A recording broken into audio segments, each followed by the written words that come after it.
Hey, this is Jason from Patterson Outdoor Adventures.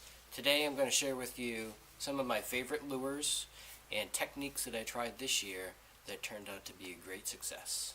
Stay tuned.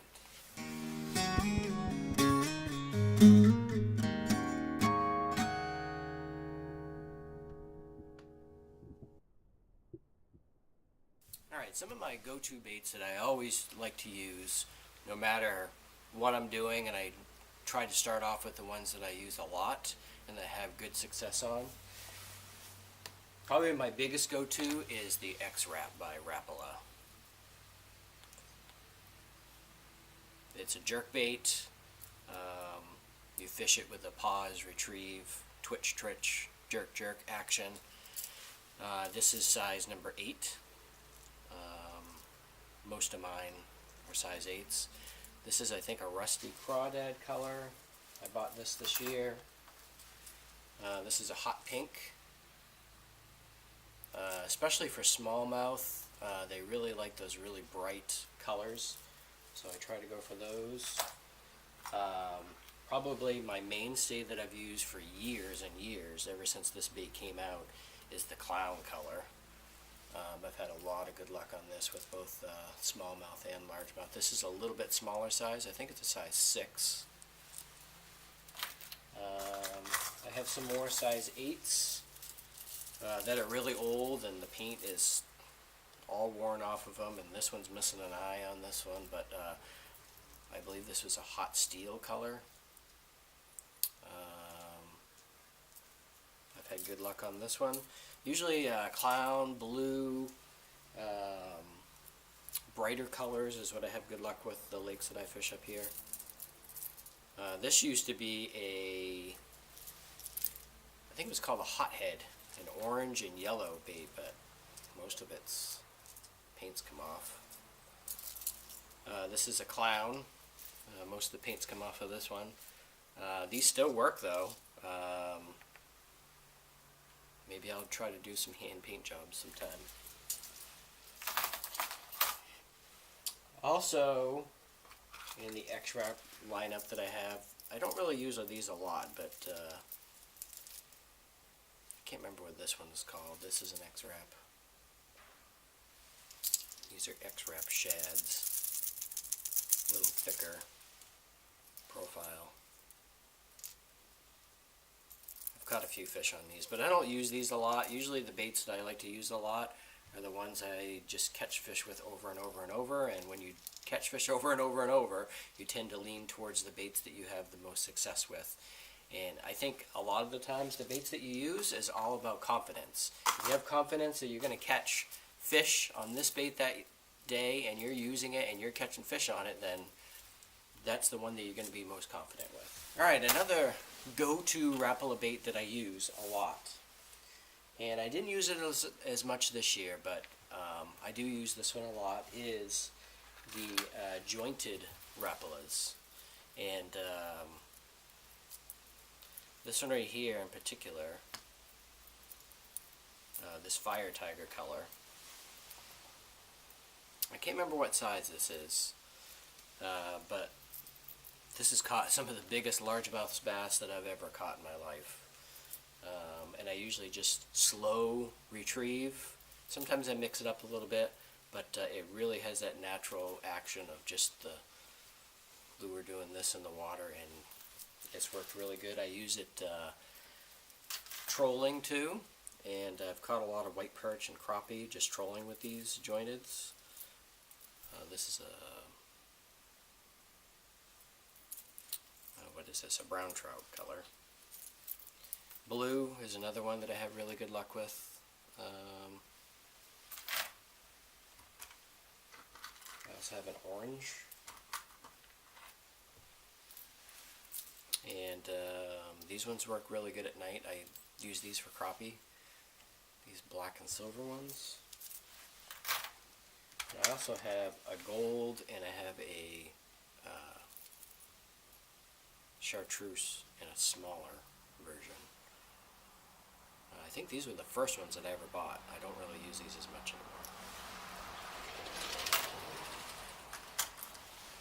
anymore. And this is a big jointed fire tiger. I caught actually a couple white perch on this this year out at a lake that I stayed overnight with a buddy, and we actually kept those and we ate them, and they were really good. So I've got really good luck with these jointed lures. Alright, another go-to bait that I use a lot is if anything's hitting on the top, I either use a Chug Bug by Storm, and recently they've been putting these really nice VMC hooks on here.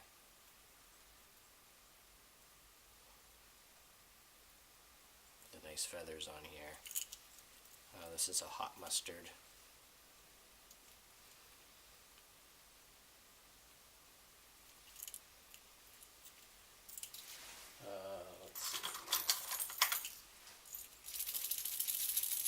This is a little bit smaller version of a Chug Bug. I've caught some smallmouth on this one.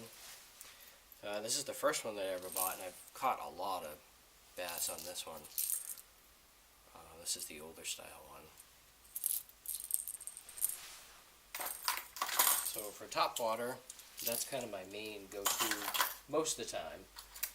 And also I use these Rapala Skitter Pops a lot.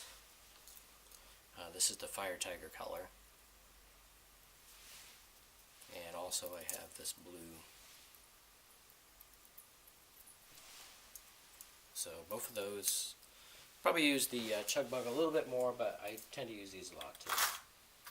And I also have this smaller frog colored Skitter Pop.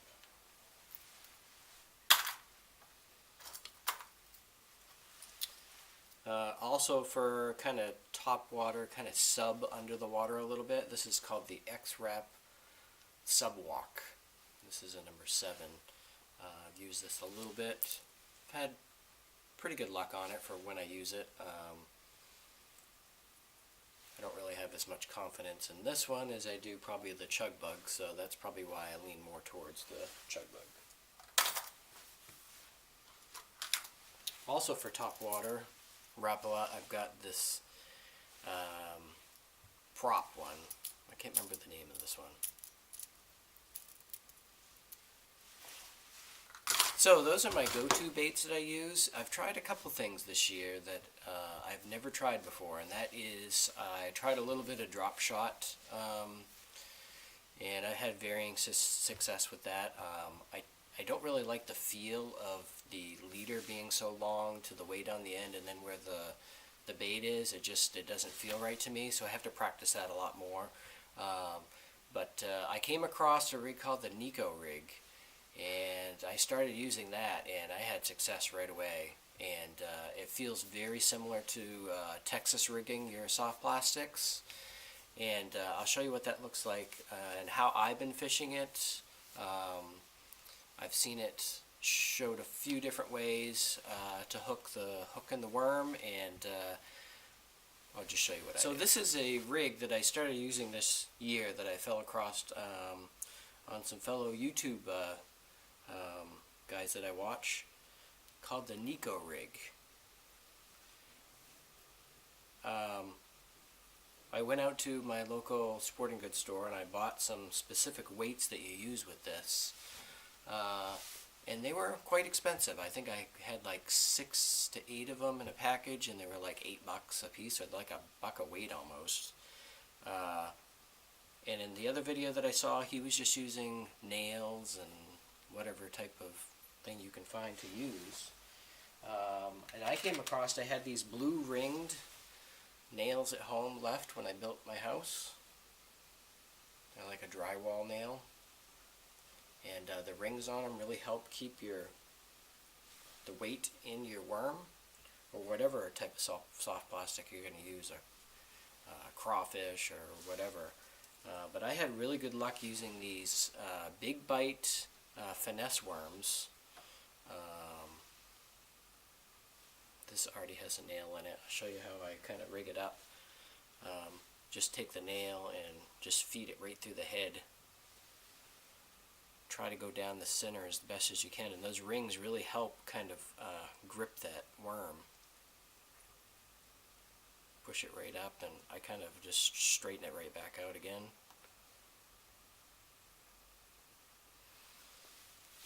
Then what you're going to use for a hook is you're going to use a small hook, like a drop shot hook. They actually do make special hooks called a Nico rig hook. But I find that these have worked just fine with me.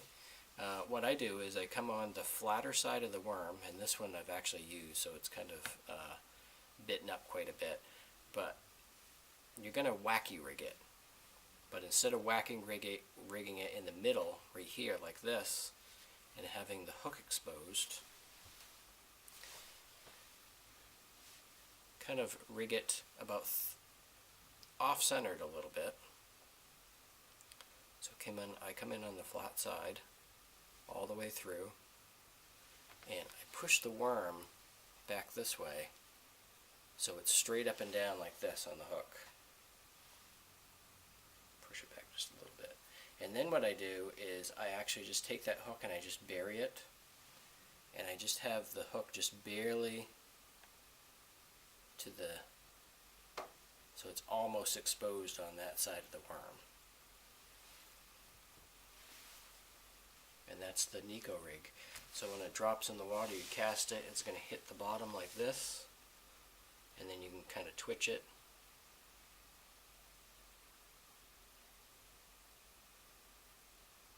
And when you twitch it, it kind of gives that wacky rig, tail's going to move all over the place. And these finesse worms, where it's kind of skinnier in the middle and it's got that head, it's got a lot of action. And I caught a lot of bass one day in a canoe with a friend, and I pretty much used this for a couple hours, and I was killing them on these. So that's one rig that I used this year that I had never tried before. Always try to do something different. Even though I have a lot of good luck on those Rapala lures, and they're kind of my go-to things, and I have a lot of confidence in them, try doing different techniques, because until you try something a little bit, you're not going to really know if you're going to have confidence in it or not. So give something a different shot for a little while and see how it goes, because this was a huge success this year for me. Alright, one other bait that I've used this year that I haven't used a lot of in the past is swim baits. I've tried them a little bit with varying success, but this year I bought this bait called the Storm 360 GT. And I got it in this color. It's like a boot paddle. A lot of action in that tail. And the head has a little, if you can hear it, it's got a little ball on there, so that thumps around in there for some sound. Caught a few nice ones off this. I will be getting some more in different colors, trying them out. I've tried putting spinners on here too, from like a beetle spin. They really weren't big enough for this bigger bait. I'd have to get some bigger ones, I think, and try them out better. I might even try putting, just a swim bait maybe on a spinner bait and see how it goes. That's one thing I haven't tried yet. But I had pretty good luck with these, so I will be using them in the future. They're great because you can just cast them out and just reel them in. Reel them in slow, stop, bounce them on the bottom. Very versatile bait. The other one that I got for swim baits was, I believe it's pronounced Kitek. Very, very soft. A lot of action in this one. And I decided to get this VMC hook with the spinner here, spin jig, and I lost one on a bass. The leader broke and I lost it, and I had to go out and buy a new one. But these I really like. This spinner puts off a lot of a flash, and with that tail action, I've had pretty good luck on this. Caught a couple nice ones. So swim baits is another one that I tried that I haven't really used that much, and I'll be using them a lot more next year, especially these go-to 360s by Storm. Be buying these in a bunch of colors. I think they come in blue and chartreuse and all kinds of different colors. So try swim baits. Thanks for watching Patterson Outdoor Adventures. Please like, comment, share, and subscribe, and get out on the water today and enjoy the great outdoors.